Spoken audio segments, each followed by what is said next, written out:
اور اللہ کے نبی صلی اللہ علیہ وسلم نے فرمایا کہ ان کو عذاب کسی بڑے گناہ کی وجہ سے نہیں دیا جا رہا. اللہ اکبر. چھوٹے وہ عام سے گناہ ہیں ان کی وجہ سے نہیں عذاب دیا جا رہا ہے.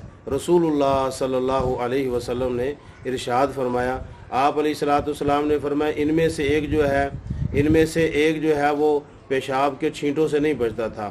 فرمایا کہ جب پیشاب کرنے بیٹھتا تو پیشاب کے چھینٹوں سے نہیں بچتا تھا، پیشاب کے چھینٹے اس کے جسم پر پڑتے تھے. اور نبی صلی اللہ علیہ وسلم کا طرز عمل یہ تھا کہ آپ صلی اللہ علیہ وسلم جب کبھی باہر پیشاب کے لیے نکلتے تو اس دور میں تو ایسا تھا کہ باہر پیشاب کے لیے نکلا جایا کرتا تھا.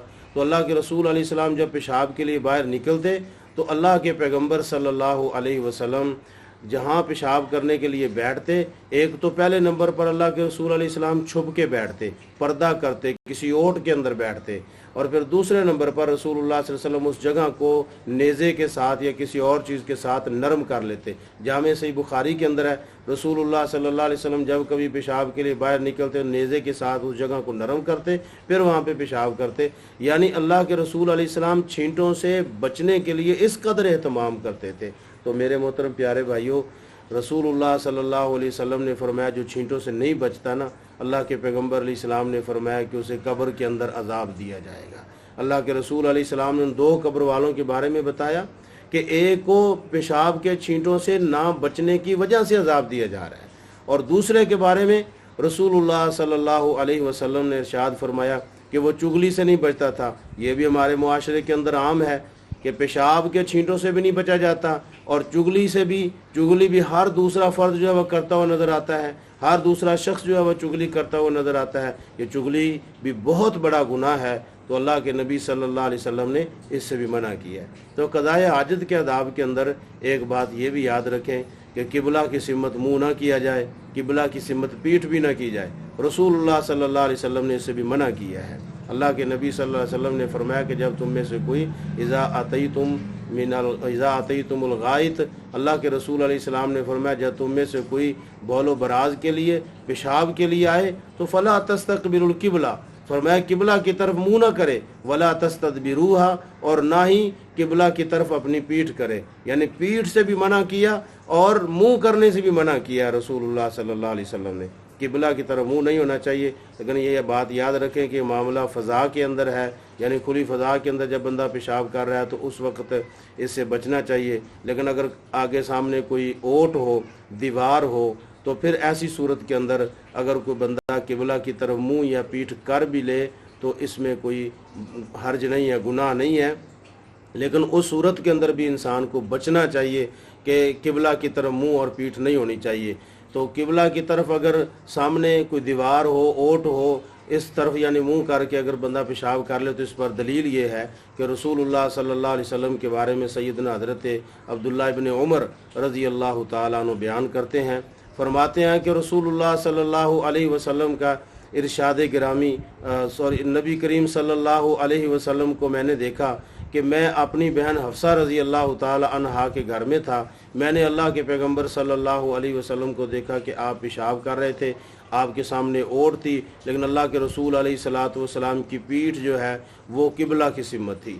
تو اللہ کے نبی صلی اللہ علیہ وسلم نے اوٹ جب تھی تو اس وقت اللہ کے رسول علیہ الصلوۃ والسلام کی پیٹھ کی قبلہ کی سمت تھی. کھلی فضا کے اندر نبی کریم صلی اللہ علیہ وسلم نے منع کیا ہے. تو بہرحال اگر اوٹ ہو بھی تو پھر بھی ہمیں اس بات کا یہی بات اختیار کرنی چاہیے کہ قبلہ کی طرف منہ بھی نہ ہو، پیٹھ بھی نہ ہو. حد الوسع بندے کو یہ کوشش کرنی چاہیے. اگر ہو جائے تو اس میں کوئی مذائقہ نہیں ہے، لیکن کوشش کرنی چاہیے کہ قبلہ کی طرف پیٹھ یا منہ نہ ہو. اور یہاں پر میں نے پیچھے ایک حدیث بیان کی، اس پر تھوڑی سی میں مزید وضاحت بیان کر دیتا ہوں کہ جو میں نے حدیث صحیح جامع صحیح بخاری کی عرض کی ہے کہ جس میں رسول اللہ صلی اللہ علیہ وسلم نے فرمایا کہ 2 قبر والوں کو عذاب دیا جا رہا. حدیث آپ پوری سماعت کر چکے ہیں، لیکن اس میں ایک تھوڑا سا میں ایک بات کو واضح کر دینا مناسب سمجھتا ہوں کہ بعض ہم میں سے ایسے افراد ہیں، بھائی ہیں، جو کہہ دیتے ہیں کہ نبی صلی اللہ علیہ وسلم قبروں کے پاس سے گزرے تو میتیں مردے تو قبر کے اندر تھے. رسول اللہ صلی اللہ علیہ وسلم کو کیسے علم ہوا؟ نبی کریم صلی اللہ علیہ وسلم کے اس عمل سے یا اس آپ صلی اللہ علیہ وسلم کے فرمان سے یہ مسئلہ استدلال کیا جاتا ہے کہ آپ غیب کا علم رکھتے ہیں. نہیں میرے پیارے بھائیو، ایسی بات نہیں ہے. نبی صلی اللہ علیہ وسلم پر ہمارا عقیدہ ایمان ہونا چاہیے کہ جب بھی نبی کریم صلی اللہ علیہ وسلم کلام کرتے ہیں، آپ بولتے ہیں تو اللہ کی وحی کے ساتھ بولتے ہیں۔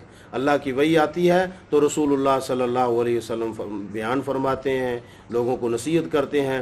قرآن کریم کے اندر اللہ رب العزت نے مطلقاً ارشاد فرمایا ہے وما ينطق عن الهوى ان هو الا وحی یوحی، فرمایا کہ نبی کریم صلی اللہ علیہ وسلم اتنی دیر تک کلام نہیں کرتے، اتنی دیر تک بولتے نہیں ہیں جتنی دیر تک اللہ تبارک و تعالیٰ کی طرف سے وحی نہیں آ جاتی۔ تو اس لیے یہاں پر بھی ہمیں یہی سمجھنا ہے، قرآن کا مطلق حکم ہے، قرآن کریم کے اندر مطلقاً اللہ رب العزت نے اس بات کو بیان کر دیا ہے، تو نبی کریم صلی اللہ علیہ وسلم یہاں پر بھی اللہ کی وحی کے ساتھ بولے ہیں، اللہ کی وحی کے بغیر نہیں بولے۔